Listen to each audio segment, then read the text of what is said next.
जय श्री राम, जय श्री बालाजी महाराज की जय। दोस्तों, आज बात करेंगे कि ऐसे बहुत सारे लोग हैं जिनकी अर्जी नहीं लग पाती है और वो इतने परेशान हैं अपने शरीर से। ये समझ लो आप, धाम पर कम से कम 72% व्यक्ति अपने शरीर से परेशान है। 72% आदमी जो धाम पर आता है वो ज़्यादातर अपने शरीर से ही परेशान होता है। किसी के ऊपर प्रेत बाधा है, कोई बीमारी से परेशान है, कोई तंत्र बाधा से, पितृदोष से, घर में कलह चल रही हैं, तरह तरह की आपदाएं विपत्ताएं इंसान के ऊपर मंडराती रहती हैं। तो आप लोगों से ये कहना चाहेंगे कि जिन लोगों की अर्जी नहीं लग पा रही है, या आप देखते ही हैं कि किसी भी दरबार में 5 लाख आदमी या 10 लाख आदमी कथा और दरबार में कम नहीं आता है। अगर कहीं दरबार लग रहा है तो उसमें कम से कम 8, 10 और 5-6 लाख आदमी तो आना ही आना है। तो उन 5, 6, 7 लाख आदमियों में से कम गिने चुने कम से कम 70-80 आदमियों की ही अर्जी लग पाती है। मान के चलो 50 आदमियों की तो लग ही पाती है।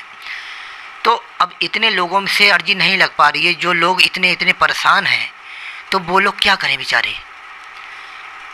एक बहन थी, उनका कमेंट आया कि महाराज जी, हमारा बच्चा खो गया है, किसी ने किडनैप कर लिया है और हम धाम पे जाते जाते परेशान हो चुके हैं। हमने इतनी बार कार्यालय में फ़ोटो दिया और हमारी समस्या का समाधान नहीं हो पा रहा है, हम क्या करें।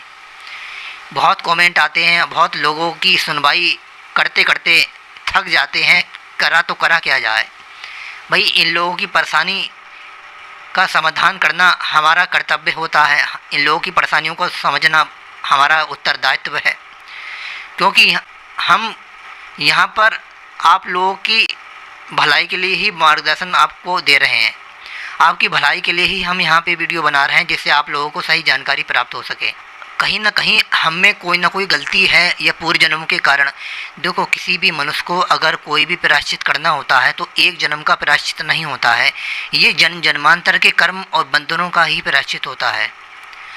कहने का मतलब ये है, अगर आपके ऊपर, आपके परिवार के ऊपर कोई भी संकट या परेशानी है तो वो कर्म के आधार पर ही चलती है। बागेश्वर धाम पर कम से कम रोज़ नियम से 2-2.5 लाख आदमी आता है। अब आप सोचो कि 2-2.5 लाख में से कितना सही होता है। ये जिन लोगों की अर्जी लगती है, क्या वो सही हो पाते हैं? तो मैं आपको बता दूं कि मान के चलो एक दरबार में 5 लाख आदमी आया, 5 लाख आदमी आने पर 70 लोगों की अर्जी लगी है, तो आप ये समझ लो कि उन 70 लोगों में से 10-15 लोग ही होंगे ऐसे जो सही हो पाते हैं। तो वो सही इसलिए नहीं हो पाते हैं, उनमें गुरुदेव की शक्ति की या बालाजी की कृपा की कोई कमी नहीं होती है। उनमें कहीं ना कहीं हमारे ही कर्म दोष आगे आ जाते हैं। क्योंकि अगर हमारा कहीं एक्सीडेंट हमारे कर्म में लिखा हुआ है और वो एक्सीडेंट अगर हमने भक्ति करी है तो वो एक्सीडेंट होगा, लेकिन उसमें हमें चोट कम लगेगी। कहने का मतलब है, हम जो भक्ति कर रहे हैं तो उसमें हमको अगर फावड़ा लगने को होगा तो सुई से भगवान काम चला देंगे। तो आप लोगों से गुजारिश यही करना चाहेंगे कि आप लोग धाम पर आ रहे हैं, आप लोग सही से नियम करें। क्योंकि जब लोग आप नियम नहीं करेंगे बालाजी के, जब लोग आपकी सुनवाई नहीं होगी, कर्म बंधनों का, पाप समूह का नाश नहीं होगा। तो अर्जी सब लगा रहे हैं घर से, लेकिन समस्याएं 75% लोगों की कटी ही नहीं रही हैं। समझ रहे हैं आप? 35% लोग ऐसे हो जाते हैं 100 में से जो लोगों की समस्याओं का समाधान हो पाता है। 75% लोग ऐसे ही रह जाते हैं। तो इसमें कमी बालाजी सरकार या गुरुदेव की कृपा की नहीं है, कमी हमारे कर्मों की है, हमारे पितृदोष, हमारे पूर्वजों के दोषों की है।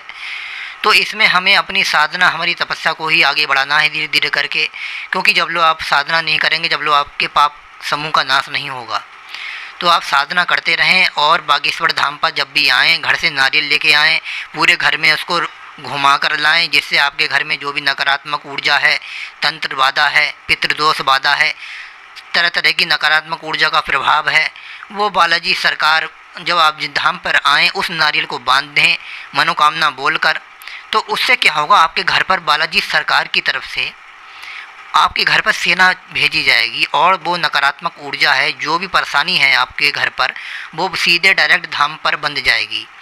तो कृपया जब धाम पर जाएं तो वहाँ के नियमों का पालन करें, घर पर आएँ तो नियमों का पालन करें बहुत से लोग नियमों का पालन नहीं कर पाते हैं और वहाँ अर्जी बांध देते हैं और बाद में कहते हैं कि हमारी समस्या का समाधान नहीं हुआ, सब झूठ है, फरेब है, पाखंड है, ढोंग है। तो कृपया ऐसे कड़वे वचनों को बोलने से पहले अपने गिरबान में झांक कर आप पहले देखें कि हमने क्या परिश्रम करा, क्या नियम का पालन करा, ब्रह्मचर्य का आपने पालन करा है या नहीं करा है। देखो, एक अर्जी को लगाने में और उसका सही रूप से पालन करने में कम से कम 40 दिन का समय लगता है। 40 दिन के समय के पश्चात आपकी समस्या का 100 में से 80-85% समाधान हो जाता है, अगर आपने सही तरीके से नियम का पालन करा है। देखो, हनुमान साधना में और हनुमान उपासना में, पूजा पाठ में ब्रह्मचर्य का पालन करना, स्त्रियों से दूर रहना, तामसिक चीज़ों का परहेज करना, सात्विक चीज़ों का ही सेवन करना, तरह तरह के आपको नियमों का पालन करने पड़ेंगे। जैसे ही आपकी संकट होगा उसी प्रकार से आपकी उपासना और आपके नियम होंगे। तो जब लोग आप नियम का पालन नहीं करेंगे सही से, जब लोग आपकी समस्या का समाधान नहीं होगा।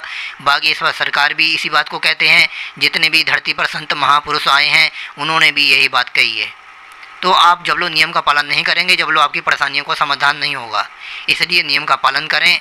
और बागेश्वर धाम जब भी आएँ या जब भी आपने घर पे अर्जी बांध रखी है तो उस अर्जी को गंगा प्रभावित ना करें, सीधे धाम पर आकर बांध दें। और अगर आपको कुछ पूछना है तो आप कमेंट में पूछ सकते हैं, आपका तत्काल इसका मार्गदर्शन किया जाएगा। जैसे ही हम यहाँ से फ्री होंगे आपको कमेंट का रिप्लाई करेंगे। तो बागेश्वर धाम से रिलेटेड मार्गदर्शन प्राप्त हेतु बागेश्वर सरकार के दरबार, शिविर, कथाएं कहाँ कहाँ आगामी होने वाली हैं, इस चैनल के माध्यम से आपको प्राप्त होती चली जाएगी। इसलिए चैनल को सब्सक्राइब जरूर करें। सब्सक्राइब करने से आपको हमेशा वीडियो प्राप्त होती चली जाएगी। यहाँ से जैसे ही वीडियो डाली जाएगी वो आपके मोबाइल पर रिसीव हो जाएगी। इसलिए चैनल को सब्सक्राइब करके ज़रूर रखें। जय श्री राम, जय श्री बालाजी महाराज की।